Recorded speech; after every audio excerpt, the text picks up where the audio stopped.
Hello les électrons, j'espère que vous êtes en forme aujourd'hui.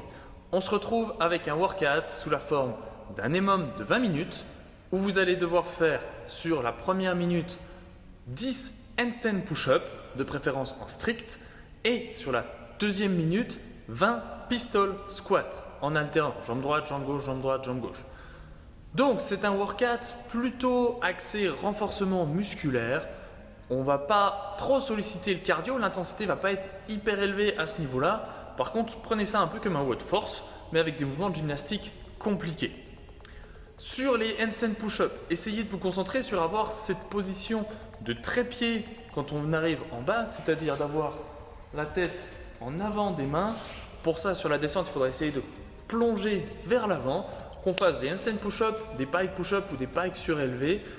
On essaiera de trouver une option qui nous soit difficile, mais où je vais essayer d'avoir cette position de trépied quand j'arrive au sol. Pour les pistol squats, on prendra une option sur laquelle il est difficile de faire 20 répétitions, voire moins. On n'hésitera pas si on arrive à faire des pistoles, mais que les pistoles c'est compliqué en eux-mêmes, à faire juste peut-être 10 ou 15 répétitions. Ok. Sinon, si on arrive facilement à faire des pistoles, que 20 répétitions ça nous semble facile, il n'y a pas de problème, on peut venir lester les pistoles.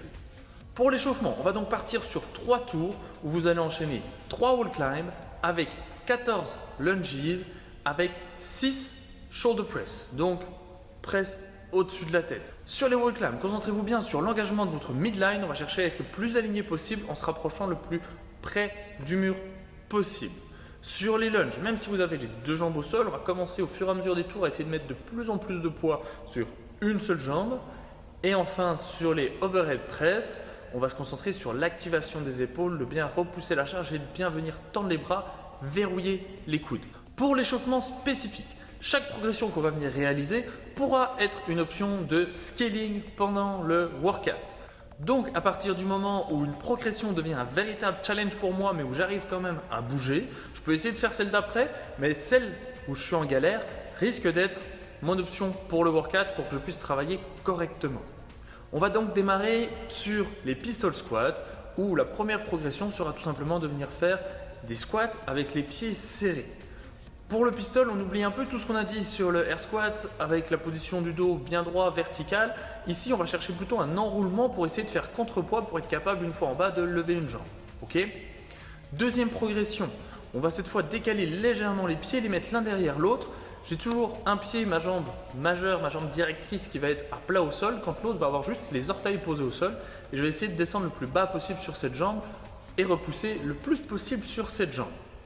Ensuite, même option, mais cette fois la jambe qui était derrière, au lieu d'être au sol, elle va être surélevée juste en appui sur la cheville, soit les orteils sur le tendon d'Achille, soit juste le coup de pied en enroulant un petit peu. Et là c'est pareil, je viens descendre sur une jambe en essayant de bien enrouler, en me concentrant sur bien garder mon équilibre. L'idée, si j'arrive à faire tout ça et que je suis confortable là-dessus, ça va être de cette fois passer sur des quasi vrais pistoles, c'est-à-dire je vais venir me surélever, peut-être me mettre sur une marche, peut-être me mettre sur une pile de livres, peut-être me mettre sur mon canapé, sur une chaise, pour venir faire des pistoles mais avec une jambe dans le vide, ce qui ne va pas m'handicaper en termes de flexion de hanche, pour ensuite, si j'ai la possibilité, diminuer progressivement la hauteur, sinon partir directement au sol. Sur ces squats, on partira donc à chaque fois sur 5 répétitions par jambe, peut-être juste 5 répétitions sur les squats de pied au total, et faire 1 à 2 séries en fonction de comment je me sens confortable. Ça serait bien que vous vous disiez que vous êtes en train de maîtriser complètement un mouvement avant de passer à la progression d'après. Maintenant, pour les handstand push-up, on se concentrera sur chacune des progressions à essayer de revenir chercher cette position de trépied, comme dit au début. Donc la première progression, ça sera de venir faire des pike push-up, mais juste la portion négative. Donc je vais essayer de retenir la descente en peut-être 3 à 4 secondes et dès que ma tête touche le sol, je viens poser les genoux au sol pour me relever à partir de là. Ok ? Ensuite, on partira tout simplement sur des pike push-up où je viens repousser complètement. Donc sur ma descente, j'envoie bien la tête vers l'avant pour retrouver cette position de trépied au sol. Et par contre, pour remonter, je vais essayer de pousser directement en direction de mes genoux, comme si je voulais faire un bisou à mes genoux pour avoir le même axe de poussée le plus vertical possible comme sur un handstand push-up. Une fois qu'on a réussi à faire ça, on va pouvoir faire exactement la même chose mais depuis une boxe, donc venir descendre en pike, les pieds sur une boxe en essayant d'avoir les hanches le plus haut possible par rapport aux épaules, le plus aligné possible sur les épaules. Je descends, je remonte. Enfin, si j'arrive à faire des pikes sur une box, avec les pieds surélevés, je vais cette fois pouvoir passer contre le mur. On va démarrer avec des handstand push-up en négatif, où je vais juste essayer de venir retenir la descente, partir d'ici, compter 4 secondes, et boum, à 4 secondes, je devrais avoir le dessus de mon crâne qui vient toucher le sol. On essaiera de travailler vraiment sur l'amplitude complète, donc il faut être sûr d'avoir réussi les pikes avant de se lancer contre le mur, pour être sûr de ne pas finalement venir s'écraser la nuque au sol. Ensuite, si j'arrive à descendre et à contrôler cette descente, l'idée ça va être de cette fois de venir remonter complètement. Donc sur les handstand push-up, on fera moins de répétitions que sur les pistoles parce qu'on va beaucoup plus vite fatiguer. On partira peut-être sur 2 séries maxi de 2 à 3 répétitions, pas besoin d'aller chercher plus loin.